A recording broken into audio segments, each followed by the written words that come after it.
What is the most iconic moment in all of One Piece? Now, you yourself might or might not have a very specific answer to this question. However, whenever people ask me, "Hey Ohara, what's your favorite One Piece moment of all time?" there are always a bunch of scenes and events that immediately come to mind, but ultimately, I can never decide which one I really like best. There's just so much greatness to choose from here. From very emotional stuff, over brilliant comedy, all the way to some of the most badass moments in anime. And so I thought to myself, if it's so hard for you to pick your favorite moments, why not revisit some of them, find out why they are great, and then pick a favorite? At first I was thinking about making this video a list video, and simply presenting my top picks, but then I thought to myself that a video, the top 10 most iconic One Piece moments, really doesn't fit in well with what we're trying to do here on the channel. It also sounded like there were probably already at least 1,000 or so of these out there, and so I quickly scratched that idea and went back to the drawing board. And by drawing board I mean, of course, I got a cup of coffee and watched some anime, because I'm a goddamn genius when it comes to procrastinating. But then I really sat down, and this time I fell asleep. I honestly was a bit discouraged whether I would be able to pull this off somehow or not, and was ready to simply ditch the idea and focus simply on my analysis videos. After all, that's what I'm actually good at. And then it hit me. Why not do exactly that? Why not analyze these scenes and see what makes them tick, why they become so popular, and ultimately pick the most iconic moment in One Piece? Apart from a couple of fight analyses, I don't think I've ever come across a proper scene analysis for an anime. And so, I welcome you to my new format, the Iconic Scene Analysis series. I think we might have to work on that name though. I'm super excited to try something new, and I hope that this format is something you will be enjoying as well. So, let's give it a go.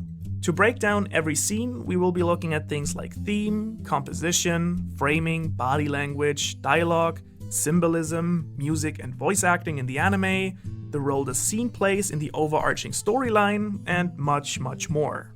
And so for the very first video in this series, I thought it might be appropriate to start with a banger right out of the gate, with undoubtedly one of my favorite moments in the story, and one of the best, if not maybe the best, in Zoro's arc. The Nothing Happened scene on Thriller Bark.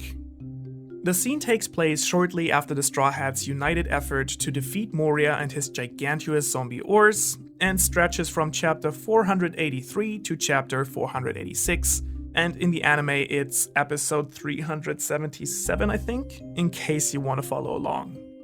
Luffy is knocked out from his intense final battle, and the rest of the crew, as well as 𝚻𝚘 and 𝚻𝚘𝚘𝚘, are resting after they finally got their shadows back.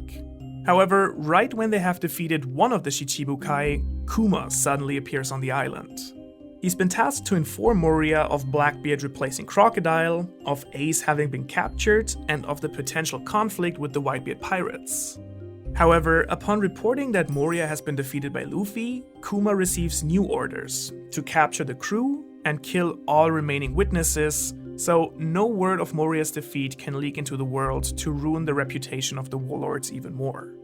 Kuma then compliments the unconscious Luffy on the crew he has gathered, to which all of the Straw Hats react in a hilariously flattered way, despite the serious situation they're in. And despite the damage all of them took, Zoro immediately prepares to fight Kuma to protect his crew, and for the very first time in this scene mentions his willingness to die fighting if necessary. Kuma, however, easily repels each of Zoro's attacks, and introduces his unique devil fruit powers to the crew that allow him to repel anything. As Kuma catches Zoro by surprise, Sanji jumps in for the very first time as well to help Zoro. However, Kuma takes no damage from either of the two, and after proving his superiority, he offers everyone present a surprising deal that goes against his orders.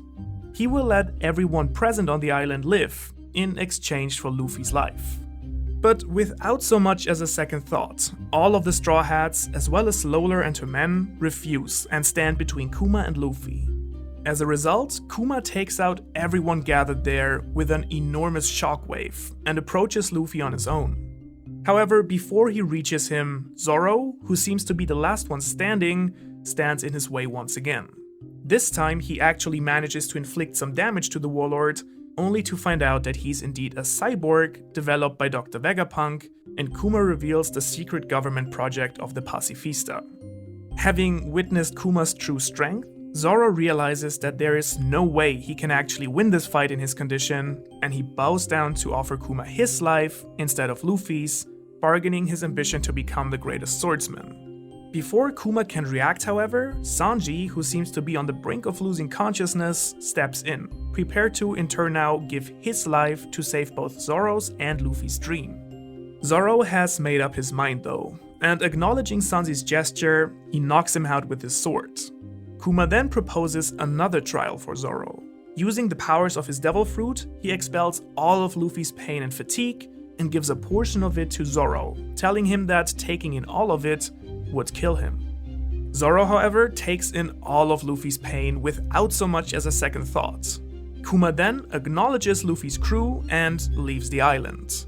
And after regaining consciousness, Sanji hurries to Zoro's side, finding him standing straight in a puddle of blood. Upon asking what in the world has happened here, Zoro simply states that nothing happened. One of the most iconic lines in the series.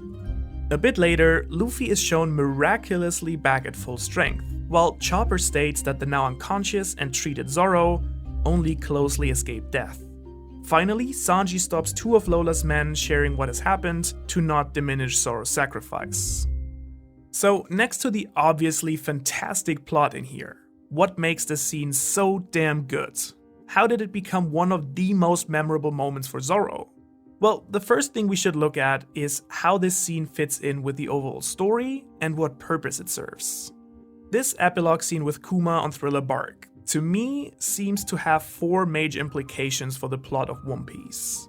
First of all, it's of course meant to introduce Kuma as a character into the story. While at the beginning of the scene, Oda implies him to be a cold and unforgiving government loyalist, hammered home by his epithet the Tyrant, over the course of events, it becomes clear that Kuma is in fact sympathetic towards Luffy and the crew. Despite his orders and grim threats to take Luffy's head, he ends up letting everyone on Thriller Bark walk away freely. His affiliation with the revolutionaries is also already hinted at here when he's name-dropping Dragon. And so, in just a few chapters, we get an enormous amount of character development for Kuma that is still relevant until now when we're thinking about his role during the Reverie arc. Secondly, the entire scene contains enormous foreshadowing for the next four arcs. Kuma is the first one to mention Ace's capture by the Marines and the upcoming conflict with Whitebeard, foreshadowing both the events at Impel Down and Marineford. At the same time, the introduction of his powers and his combat superiority towards the crew heavily foreshadows the events at Sabaody, and finally the time skip, by indicating that the crew is not strong enough to face even all of the Shichibukai, let alone the Marine Admirals or the Yonko. Thirdly, by testing their resolve, the entire sequence serves as the ultimate proof of the Straw Hats' loyalty towards Luffy, before heading into the crew's Dark Trilogy arc of defeat. These three things aren't as obvious when reading or watching the scene itself, but do a wonderful job as an underlying message and vibe here that really pays off in the story going forward. However, the last and undoubtedly most impactful purpose of this moment is the strong characterization it gives to Sanji and especially to Zoro, establishing both of them as Luffy's left and right hand, and lifting Zoro up to be to Luffy what Rayleigh was to Roger. More than a crew member, more than a friend, and even more than a first mate, but a brother standing side by side with Luffy and being a pillar for his captain to lean and rely on. It is some of the best characterization in the entire story, and even more than before, Zoro's sacrifice made him one of the most respected and most beloved characters of the series. So now let's dive a little bit more into the details here. And I'll be referencing both the anime and the manga here, both of which I think have done a fantastic job with this scene, and both of which have their innate bits that they excel at here. What I think really stands out in this scene in particular, even for anime and manga, is the character's body language and the fantastic dialogue here. Kuma's appearance switches between laid back and natural, such as sitting on the wall with his legs crossed, reading his book and talking to the Dendenmushi, and at other times moving and behaving mechanically and stiff.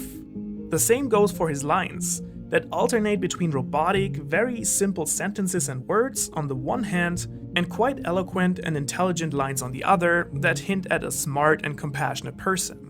Oda wonderfully uses every aspect of Kuma to hint at the dichotomy of his character as an intelligent and friendly member of the revolutionaries and the brainless and unforgiving machine following the world government's orders by switching between human and machine. The Straw Hats, meanwhile, express nothing but unity, loyalty, and determination through their body language and their dialogue in this scene. All of them see the danger they're in, and yet all of them make it clear through their words and general demeanor that they will stand by Luffy, no matter what.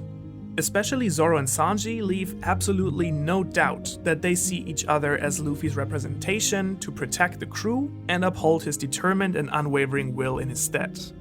In more than just one scene, Zoro's face and the heavy breathing included into his lines hammer home the feeling that he's already way beyond his last reserves of energy and is mostly running on willpower and determination alone. Nonetheless, the look in his face when stepping into the bubble of pain suggests nothing else than Zoro being fully prepared to die here, without any regrets. It's a very powerful visual depiction of emotion and motivation that the manga does an especially amazing job with. And I can't even begin to describe how powerful Zoro's pose at the end is, covered in blood and at the brink of death. The anime, meanwhile, does a wonderful job in terms of sound design and music in the scene. The build-up to the climax is accompanied by uneasy orchestral music, giving the scene a threatening, cinematic, and epic feel. And once Sanji regains consciousness and hurries to find Zoro, there is no music at all, implying something terrible has happened. Only to hear the epic theme of the very strongest starting to play and seeing Zoro's defiant face. Absolute goosebump material here. There is also a nice amount of symbolism in this scene. The most striking, however, is without any doubt Kuma removing all of Luffy's pain and fatigue and shaping it into an enormous red bubble, making it visible to us and to Zoro what Luffy endures every arc for his crew's sake. At the same time, Zoro literally embracing Luffy's pain and taking it in is a wonderful symbol for the relationship he has with his captain. Beautifully executed here. The last thing I want to look at is the framing in the scene. All throughout the sequence, Kuma constantly towers over everyone else, representing his superiority and the helplessness of the crew. He is literally an obstacle too big to overcome. And this consistency in his framing is only broken once Zoro offers his life to Kuma in Luffy's stead, which then shows both of them at the same level. Through his words, Zoro has literally earned to look eye to eye with Kuma and has passed his test for the crew. Some other great compositional scenes include Sanji standing between Zoro and Kuma, and Zoro bowing down before Kuma to beg for Luffy's life, all of which create an even more emotional and impactful atmosphere than this moment already carries. And ultimately, Zoro bleeding with his arms crossed is shown from below his waist. After his sacrifice, Oda has lifted him to a higher moral ground and giving him the perspective that Kuma had throughout the scene. So while each of the elements here, plot, dialogue, composition, etc., is beautifully crafted by Oda, it's the sum of these elements that together create a moment that surpasses its individual parts. It creates one of the most emotional, inspirational, and suspenseful moments of the series, and is a prime example of what makes One Piece so great. If you made it to this point, please let me know your thoughts on the new format and if you would like me to keep it going. Thanks guys, peace.